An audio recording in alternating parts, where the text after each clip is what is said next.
Stop calling. We don't have time for you. Those were the exact words my daughter said to me. Her voice was flat, irritated, like I was some telemarketer interrupting her evening, not the woman who had given her life. The silence after she hung up was deafening. I sat there at my kitchen table, the phone still in my hand, staring at the wall as if it could explain what had just happened. My hand trembled. My throat tightened. I whispered to myself, "She didn't mean it. She's just stressed. She didn't mean it." But deep down, I knew she did.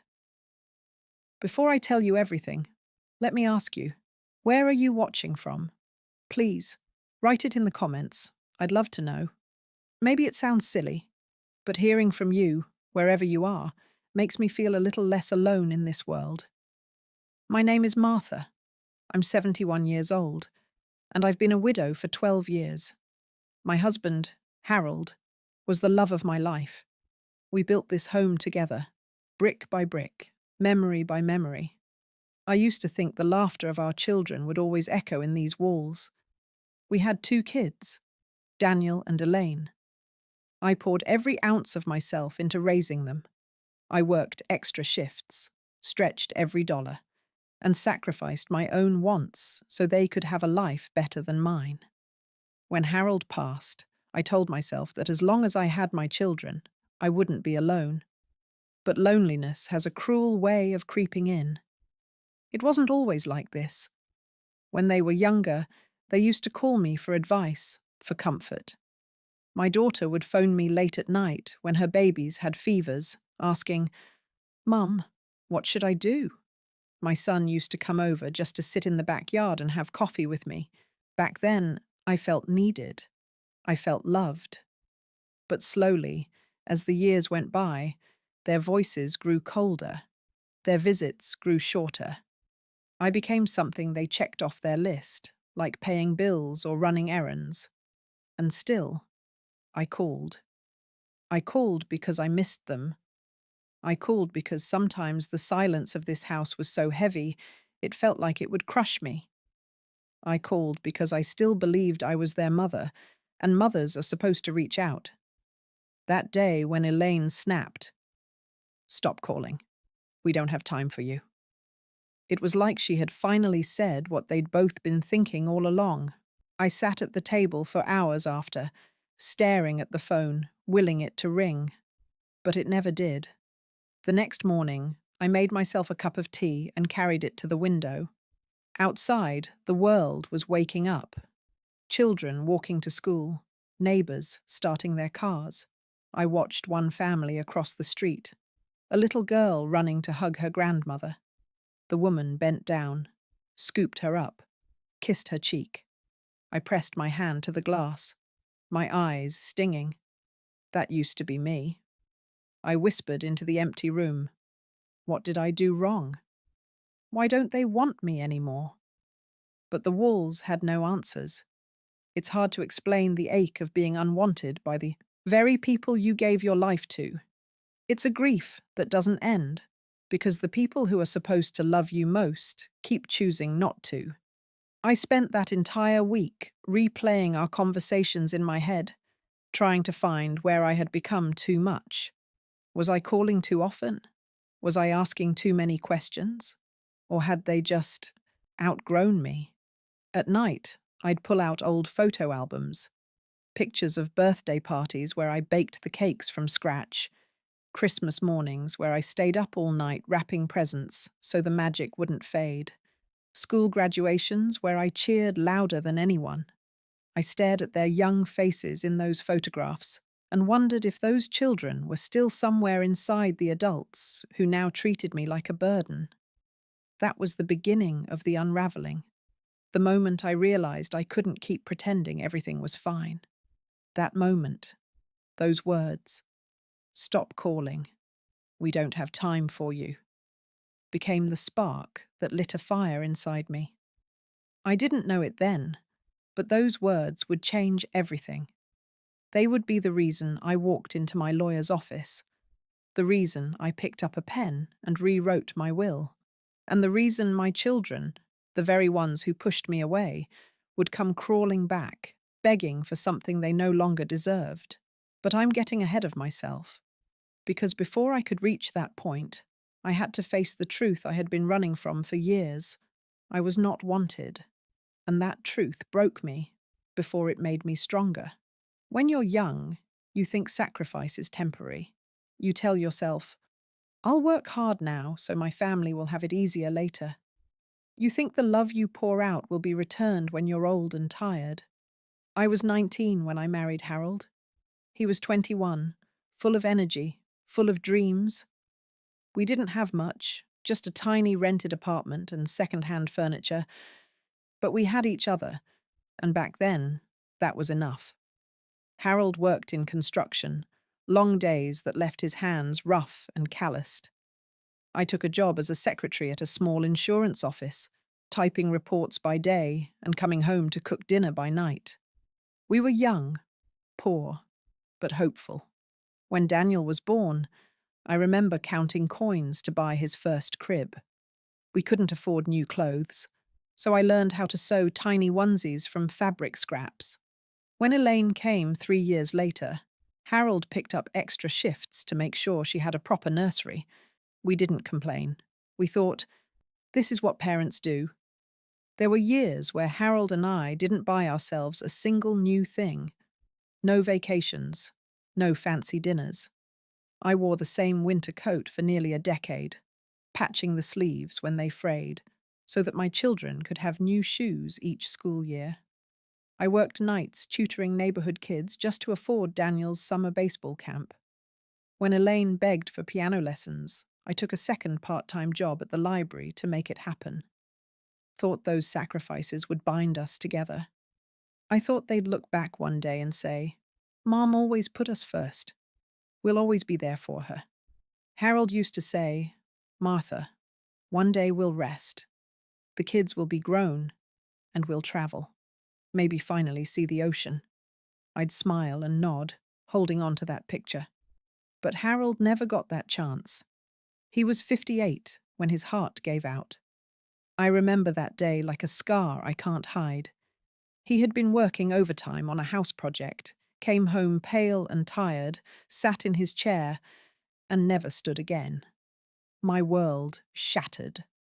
I thought I'd break too. But then I looked at Daniel and Elaine, already adults but still my babies, and I told myself, you can't fall apart. You have to be strong for them. So I swallowed my grief and carried on. I made holidays happen, even when it meant cooking for hours alone. I showed up at every birthday, every school play, every graduation. I cheered the loudest. I clapped until my hands stung. I smiled through the ache in my chest. I kept Harold's memory alive for them too. Every Christmas, I'd tell stories about his jokes, his big laugh, the way he used to dance in the kitchen. I thought it mattered to them. I thought they cherished those memories. After Harold's death, I managed our finances carefully. He had left behind savings, the house, and small investments. It wasn't millions, but it was security. I guarded it fiercely, not for myself, but for my children. I even went to a lawyer to set up a will. It felt strange, writing down who would get what when I was gone. But I told myself it was my last gift to them, to make sure they'd be taken care of, just like Harold and I had always dreamed. I named them both as beneficiaries. Of course I did. Who else would I leave it to? They were my family. They were my life. I remember sitting in that office, pen in hand, thinking, they'll never have to worry. This will be my legacy. Not money, but love, in the form of security. Looking back, I almost laugh at my own naivete. I thought they would always remember the sacrifices I made, the hours I worked, the tears I hid. I thought they would never forget who held them when they were sick, who stayed awake through fevers, who prayed over them at night. I thought I had earned their love. But love, I would learn, isn't something you can earn with sacrifice. It isn't guaranteed, even from your own children. I kept on giving, year after year, never once imagining that the day would come when they would sigh at the sound of my voice, that they'd look at their phones, see my name, and feel burdened. I gave them everything, and somehow, in their eyes, it still wasn't enough. It didn't happen all at once. That's the cruelest part. If Daniel and Elaine had simply turned their backs one day and said, "We don't want you in our lives," maybe it would have been easier to accept. A clean wound heals faster. But what I got was a slow bleed. Small cuts over years, each one harder to ignore, until I realized I was drowning in them. At first, it was little things. Daniel used to visit me every Sunday morning. He'd drink coffee in the backyard, just like his father used to, and we'd talk about work, politics, the garden. Then one week, he didn't show up. He texted later, "Busy, Mum? Maybe next week." Next week came. He didn't. Elaine used to call me at least twice a week, just to check in. Sometimes she'd talk my ear off about her kids, her job, her husband's family. I didn't mind. I loved listening. I loved knowing I was still part of her world. Then her calls grew shorter. Then they stopped coming, unless I called her first. And when I called, her tone was different, irritated, distracted, as if my voice was interrupting something important. "Yes, Mom? What is it now?" I tried to ignore the sting. I told myself, they're adults now with busy lives. Be understanding. But the more I excused it, the more the distance grew. I baked Daniel's favorite peach pie one summer afternoon and drove across town to drop it off. His wife opened the door, surprised to see me. "Oh, you didn't have to," she said with a smile that didn't quite reach her eyes. I set the pie down on the counter and left, thinking I'd made a nice gesture. A week later, I stopped by again, and there it was, the pie, untouched, still in the tin, shoved to the back of their fridge. The peaches had turned brown. My heart sank. Elaine once asked me to babysit her kids while she ran errands. I stayed all afternoon, playing board games, making grilled cheese sandwiches, laughing with them. When she came back, she barely looked at me. She just said, "Thanks. I'll text you later." I waited for that text. It never came. And then there was the phone call. One evening, I dialed Daniel just to ask how his week was going. The line clicked, and I heard him speaking to his wife before he realized I was on the line. His voice was hushed, annoyed. "She's too clingy. She needs to stop calling all the time." I froze. My breath caught in my throat. He came back on the line a second later, his tone suddenly cheerful. "Hey, Mom, what's up?" I mumbled something about forgetting why I called. My voice cracked, but I forced a laugh. After we hung up, I sat in the dark living room for hours, staring at the photos on the wall. There was Daniel, age 6, grinning with missing teeth. Elaine, in her ballet costume, twirling in the living room. Me, standing behind them, proud and young and hopeful. I whispered to those photos, "When did I become too much for you? When did my love turn into a burden?" That night, I couldn't sleep. The house was too quiet, too heavy. I found myself listening for a sound that would never come. Harold's voice telling me I wasn't crazy, that our children loved me, that this was just a rough patch. But the only sound was the ticking clock on the mantel. The next morning, I made tea and sat by the window, just as I always did. I watched neighbors coming and going. Across the street, a young man carried groceries up the steps to his mother's house. She opened the door, hugged him, kissed his cheek. I pressed my fingers to the glass, tears blurring my vision. I wanted to believe Daniel and Elaine would come around, that they'd remember all the nights I stayed awake with them through fevers, all the sacrifices I made so they could go to college, all the times I put myself second so they could be first. But as the weeks turned into months, the distance only grew. My phone, once full of their calls, now sat in silence. When it did ring, it was a telemarketer or a wrong number. Never them. I started waiting for their voices, the way some people wait for miracles, knowing, deep down, it might never happen. And still, I kept calling. Because hope is stubborn. Because I couldn't bear the thought that my children, my own flesh and blood, no longer wanted me. It's one thing to be hurt in private. It's another to be humiliated in front of others. That day is seared into my memory like a scar. It was my granddaughter's birthday. She was turning 8, a sweet little girl with bright eyes and curly hair who still ran to hug me when she saw me. I thought, maybe this will be different. Maybe at least today I'll feel like part of the family again. I spent the morning baking her favorite chocolate cake, just like I used to when Daniel and Elaine were children. My hands shook as I spread the frosting, but my heart felt full. I wrapped a doll I'd saved up for, tying the bow carefully, wanting her gift to stand out among the rest. When I arrived at Elaine's house, the driveway was full. Cars lined the street. Laughter spilled out from the backyard.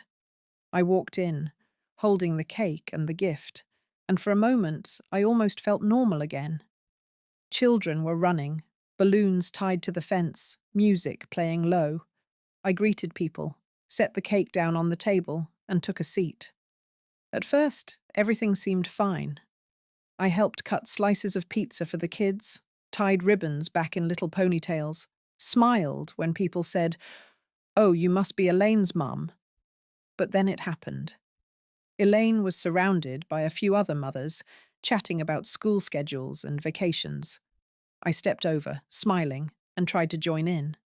"When your brother was that age," I began softly, "he used to—" Elaine cut me off mid-sentence. Her voice was sharp, louder than it needed to be. "Mum, please. Stop calling me for every little thing. We're busy. We can't always pick up the phone." The words hung in the air. For a second, I thought maybe no one had heard. But then I saw the sideways glances, the raised eyebrows, the smirk tugging at one woman's lips. Someone stifled a laugh. I felt my face burn. My hands shook. I tried to force a smile, but my throat was tight, my chest heavy. I nodded like it was nothing, like I wasn't just stripped bare in front of strangers. Elaine turned back to her friends, laughing, as if nothing had happened. I wanted to vanish. I wanted the ground to swallow me whole. Instead, I excused myself and sat alone on a bench near the fence, watching the children run around while trying to keep tears from falling. My granddaughter came over once, tugging on my sleeve. "Grandma, will you play with me?" she asked. My heart cracked. I smiled through the ache and said, "Of course, sweetheart." For her, I forced myself to keep going. But inside, something broke. The ride home felt endless. The cake plate rattled in the passenger seat, empty except for crumbs. My hands gripped the steering wheel so tightly my knuckles turned white. My mind replayed Elaine's voice, sharp and dismissive. "Stop calling me for every little thing." At home, I placed the empty cake dish in the sink and sank into a chair. The house was silent. I glanced at the mantel where our family photos sat. Harold holding baby Daniel, me helping Elaine ride her first bike, Christmas mornings with presents stacked high. Smiles frozen in time. Proof of a family that once needed me. I picked up one photo, Daniel at 5 years old, frosting smeared across his cheeks. I remembered the way he used to cling to my leg, begging me not to leave when I went to work. Tears blurred the image as I whispered, "When did I stop being someone worth calling?" That night, I didn't sleep. I sat at the kitchen table with a cup of tea gone cold, staring at my phone. For the first time in my life, I didn't want to dial either of my children. Not because I didn't miss them, but because I couldn't bear to hear that tone again, that sigh, that dismissal. I realized then I had become invisible to them. Worse, I had become an inconvenience. And as much as it broke me, that realization planted a seed. A quiet thought I tried to push away at first. If they don't have time for me in their lives, why should I leave them everything when I'm gone? It was the first time I allowed myself to even imagine a life where my sacrifices didn't automatically belong to them. That thought scared me, but it also freed me, just a little. I didn't know it then, but the humiliation I felt that day, the sting of being dismissed like a nuisance in front of strangers, was the crack that let the light in. It was the beginning of my resolve, because I would never let them take me for granted again. The night after Elaine's birthday party, I sat at the kitchen table long after the sun had set. The empty teacup in front of me had gone cold hours ago.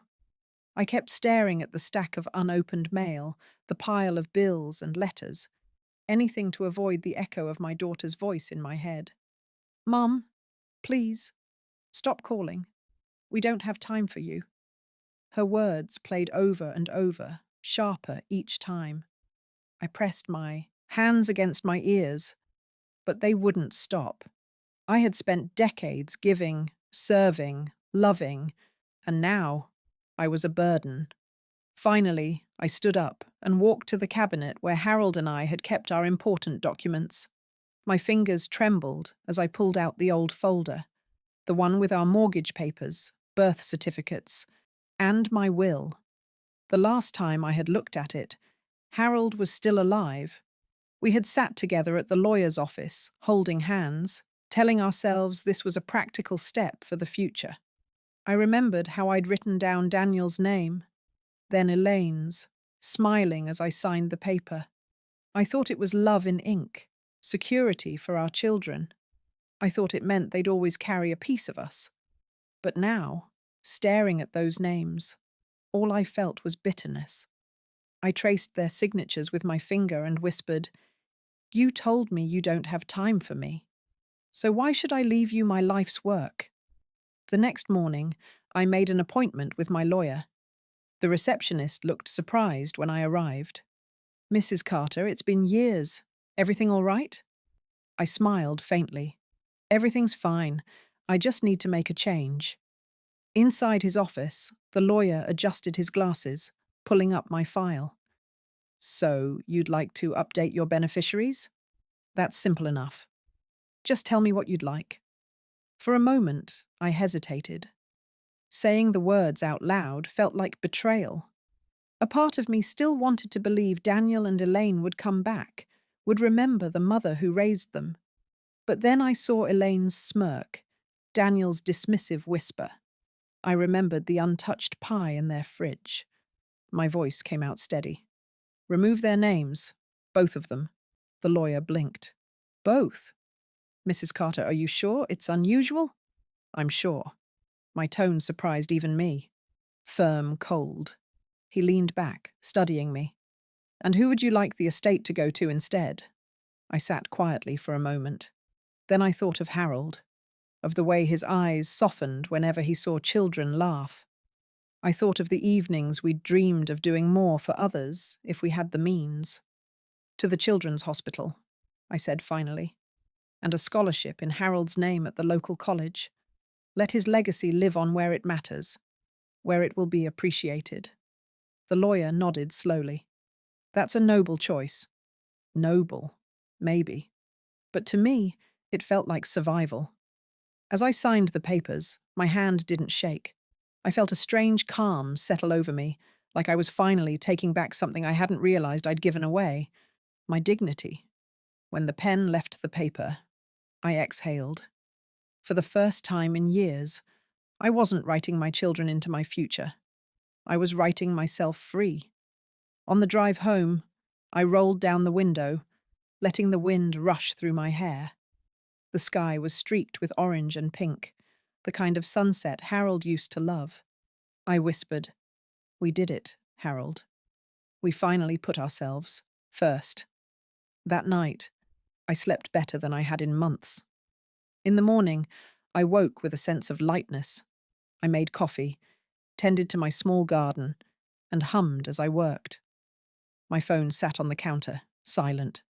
For once, I didn't mind, because now I wasn't waiting for their calls anymore. Secrets don't stay hidden forever. And mine, the change I'd made at the lawyer's office, wasn't going to either.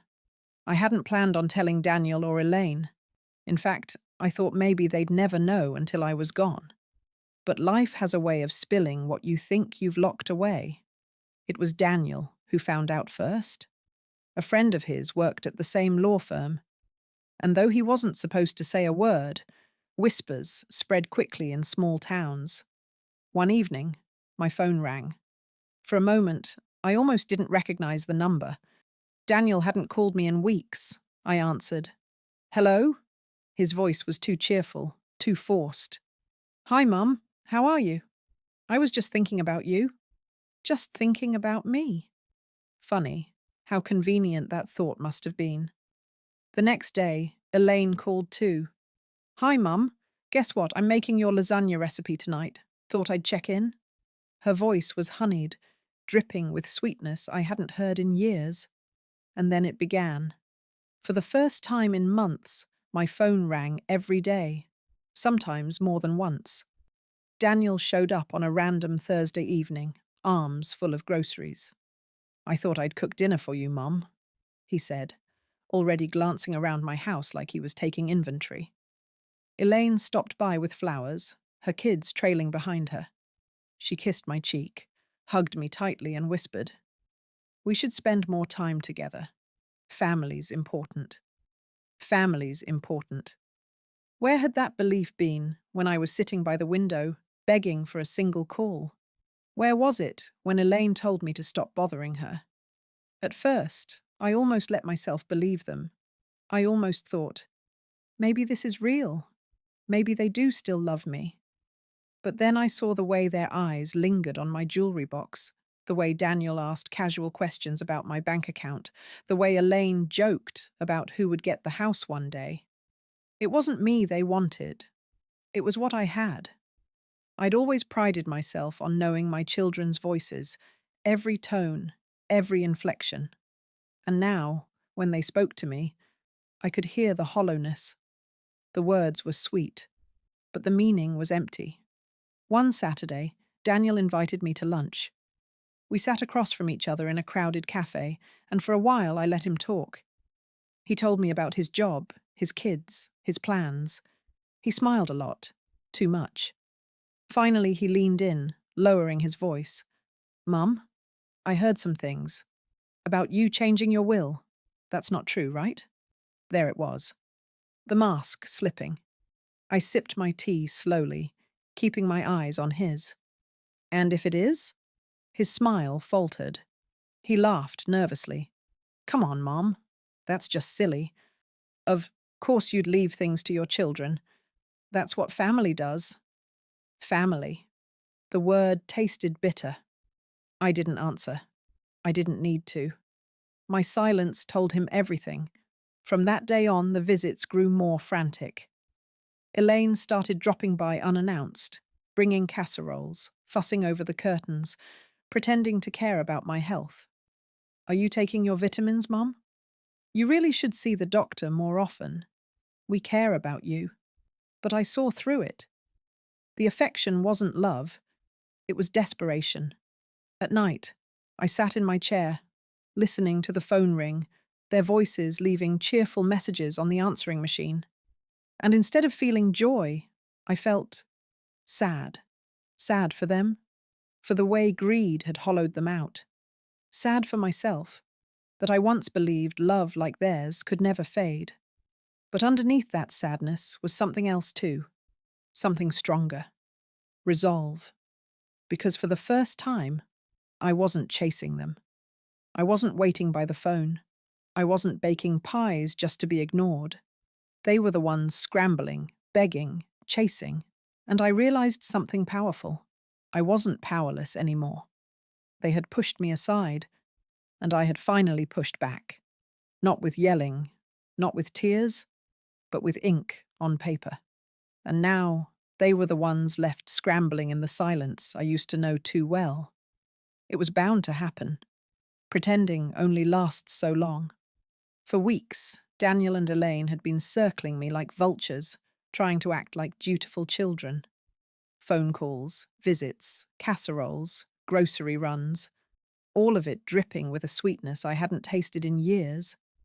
But I could smell the rot underneath.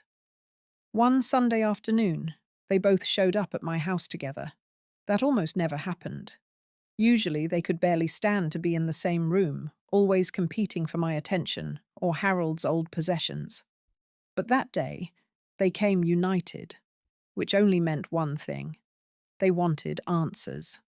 I was sitting in the living room, knitting by the window, when I heard Daniel's heavy knock. Elaine's voice followed. "Mum, we're here. Surprise." I opened the door to see them both smiling too wide, their arms full of grocery bags. "We thought we'd make lunch," Elaine said quickly, brushing past me before I could answer. Daniel followed, setting the bags down on the counter with a loud thud. I watched them bustle around the kitchen, pretending to be a happy family. My heart ached at how fake it all was. I sat at the table, silent, waiting for the real reason they were there to come spilling out. And it did.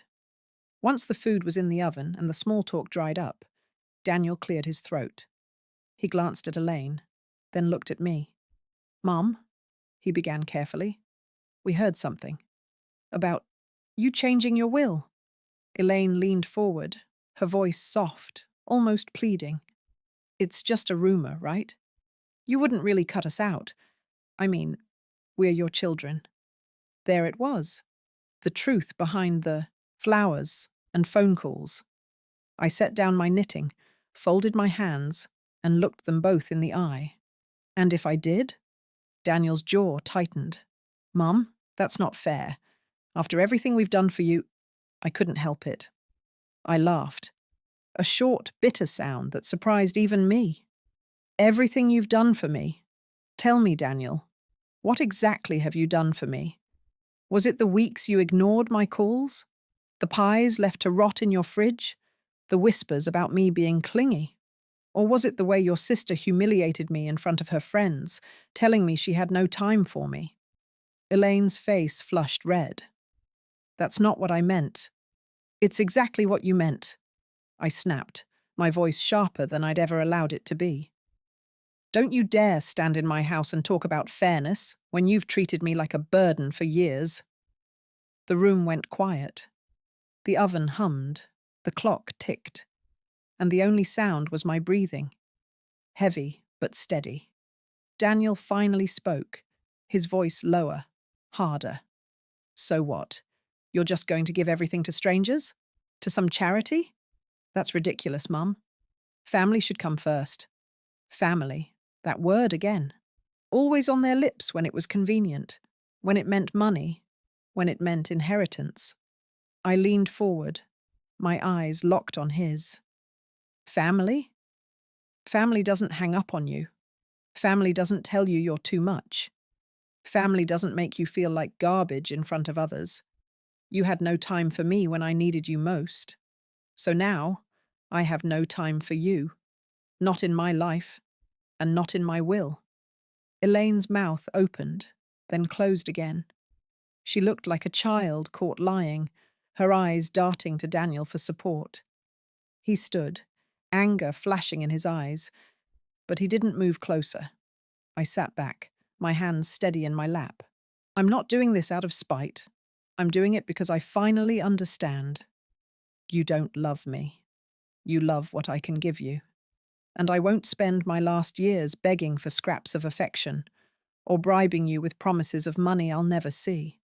I'd rather give it to people who need it, who will cherish Harold's memory, who will appreciate what we built." The silence was deafening. Daniel finally muttered, "Unbelievable," and stormed out, slamming the door so hard the frame rattled. Elaine lingered, tears brimming in her eyes. "Mum," she whispered, "please." But the words I had waited decades to hear, "I'm sorry, I love you, I was wrong," never came. She turned and followed her brother out. I sat alone at the table again, But this time I wasn't broken. My heart was heavy, yes, but it was also free. For once, I had spoken the truth, and it had power. And for the first time in years, the silence didn't scare me. After they left that day, the house was quiet again. For years, that silence had felt like a punishment, a hollow ache that reminded me I was unwanted. But now, it felt different. I sat at the kitchen table, the casserole cooling in the oven, untouched. Their voices no longer echoed in my ears. Instead, Harold's laughter came back to me, faint but warm. I could almost hear him saying, "You finally did it, Martha. You finally chose yourself." And he was right. In the days that followed, Daniel and Elaine called a few more times. Their messages shifted quickly from sweet to sour. At first, "Mum, we love you. We're family. Let's not fight." Then, when I didn't respond, "You're making a mistake. You're being manipulated. You'll regret this." But I didn't.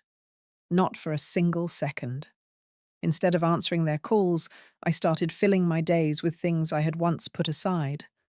I joined a book club at the library. I planted roses in Harold's old garden bed, watching the buds rise toward the sun. I began volunteering twice a week at the children's hospital, the very place that would one day hold Harold's legacy. Do you know what it feels like to walk into a room and see a sick child smile because you brought them a storybook, or a handmade quilt, or just your presence? It feels like being needed again, not for money, not for inheritance, for love, for humanity. I hadn't realized how starved I was for genuine affection until I found it outside my family. One afternoon, as I left the hospital, a little boy ran up and hugged my legs. "Thank you, Miss Martha," he said softly, clutching the toy car I had given him. His mother's eyes brimmed with tears. "You've been a blessing," she whispered. Blessing. That word wrapped around me like a blanket. I hadn't felt like a blessing in years. And in that moment, I knew I had made the right choice. The truth is, family isn't always blood. Sometimes it's the people you choose, the ones who see you, who value you, who love you without asking for anything in return.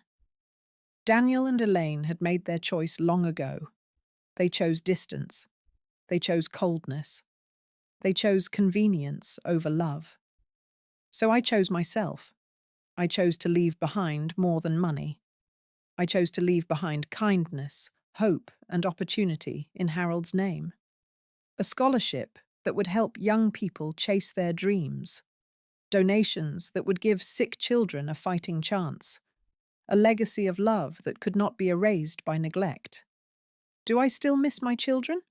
Of course. I am a mother. A mother's heart never fully stops longing, no matter how deep the wound. Sometimes, late at night, I catch myself staring at the phone, wishing it would ring. Not with greed, not with anger, but with love. But I no longer beg for it. And that makes all the difference. I think back to that day at Elaine's house, when she dismissed me in front of her friends. I think back to Daniel's whisper on the phone, calling me clingy. Those moments used to break me. Now they remind me of how far I've come, because I know my worth now. I am not just a mother, not just a widow, not just an old woman, sitting by the window waiting for the phone to ring. I am Martha. I am 71 years old, and I have survived heartbreak, humiliation, and loneliness. And I have built myself back up, piece by piece. And when my children came begging, when they finally realized what they had lost, I didn't crumble. I didn't bend. I stood tall. I smiled. Not out of spite, but out of peace. Out of strength. Out of the quiet certainty that I no longer needed their approval to feel whole. So if you're listening to this, wherever you are, and you've been told you're too much, or that you're a burden, or that you don't matter, hear me now. You do matter. Your worth isn't measured by the people who fail to see it. Your love, your sacrifices, your kindness, They are not wasted, even if your family chooses to forget them, because one day you will find a place, a person, a purpose that reminds you you were never too much. You were always enough. And as for me, I may have lost the love of my children, but I found something even greater. I found myself. And that, I think, is the best inheritance of all.